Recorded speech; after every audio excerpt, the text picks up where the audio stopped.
Muli mutya abali ku channel yaffe eyitibwa LN256 mugende maaso n'ogyegattako olunaku olwaleero mbayitidde omwami oyo abadde munnamawulire wa Bukedde oba wa Vision Group.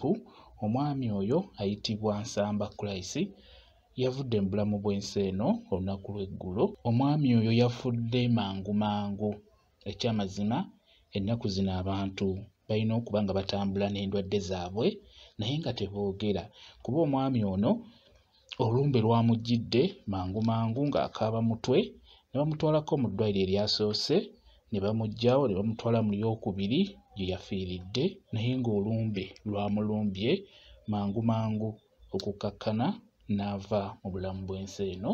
Yafudde lunaku lw'eggulo ku lwokubiri bagenda muziika olwaleero ku lwokusatu. Bambi kitalo nnyo bannamawulire wamu ne mikwano gye naddala abali ku Vision Group kyabakubye wala kuba abamu baamulabye nako nga tannaba kufuna buzibu obwo obw'okubeera ng'alumbibwa olumbe. Beewuunyiza nnyo okubagamba nti omwami Christ afudde. Omwami ono abadde munnamawulire nga bwe mbagambye ng'akolera ku Vision Group. Ekirala abadde ayagala nnyo okuyimba naye Mukama Katonda bw'atyo yamuyise n'ava mu bulamu bw'ensi eno. Kitalo nnyo Mukama Katonda amusonyiwe byonna ebyamusobako.